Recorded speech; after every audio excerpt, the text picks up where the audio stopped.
po jako akawuwo. Bannakasese bawabudde okwewala okuteeka emikono gyabwe ku biwandiiko ebitambuzibwa bannakibiina kya FDC nga babasaba okuwagira enteekateeka y'okutwala President Museveni mu kkooti y'ensi yonna okumuvunaana emisango egitali gimu. Trying to advise the people, more especially of Kasese district, about these forms which are circulating that they want to take the president to ICC. My humble request is that the people of Kasese should not sign these forms. You know, people have used us, they have put us at the front line of their issues, and at the end of the day, we become the losers. Okusinziira ku Joshua Masereka ngono yamyuka RDC w'e Kasese agamba nti bannabyabufuzi bano buli lwe balaba Kasese ng'etebenkedde olwo nga basitukiramu okugenda okugitabangula. Almost every 5 years we get an uprising and it kills our people. Why doesn't Besigye begin with Rukunjiri?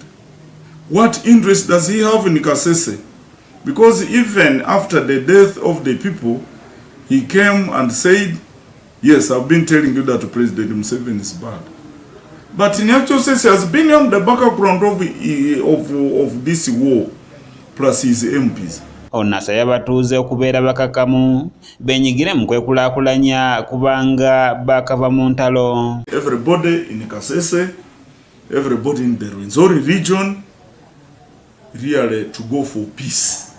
This is time for peace. This is not time for confrontation. Mu mbeera y'emu Robert Tibamwenda aweza kufaafagana na bano ate abaagala okutaataaganya emirembe gye babadde bafunye mu kitundu.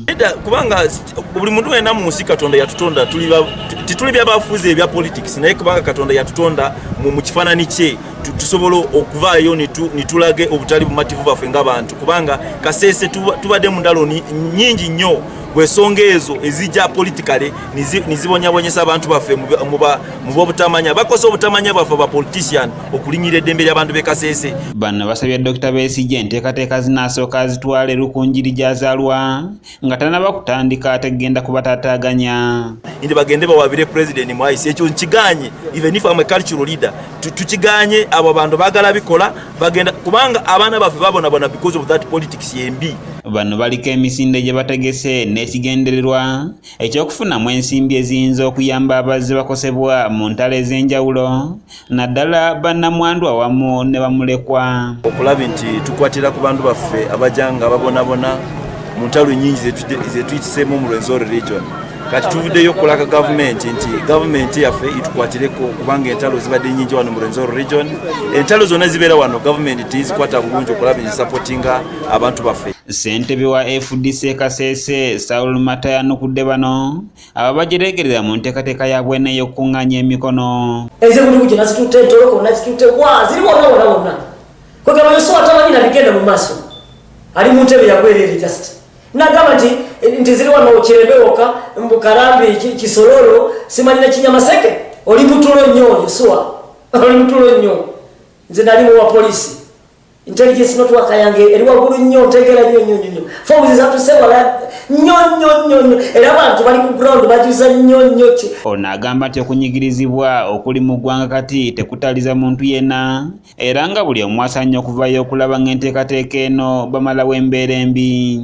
Wonna mu Uganda buli omu akwatibwako ogenda olabe wano ng'abantu aba bizinesi engeri revenue gye bayisa olwoosa basanyufu bameka abantu abana bagala kubaako webalima tebayinza. Kyokka mu mbeera y'emu ne bannakibiina kya UPC beemulugunya olwa poliisi engeri gyekwatamu ensonga naddala nga bagisabye okubawa obukuumi nga baliko bibateesa. Our thinking was already disturbed. Even what you wanted to present, you can't present. You have to jump from one item to another. So that was today in Kasese.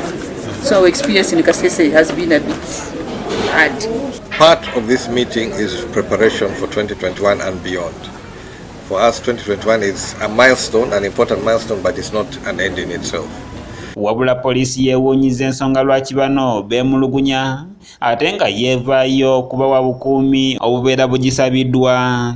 Signature zaabwe nga bawandiise nga basaba obukuumi oba personnels to be deployed kandi kitwako we deployed there on their request, and the meeting went on or is still going on. Robert Kule yakusakidde eggulire lino okulwa ABS television that most things can be resolved by dialogue. Yes. And we have exercised that dialogue such that we can have this opportunity to interact.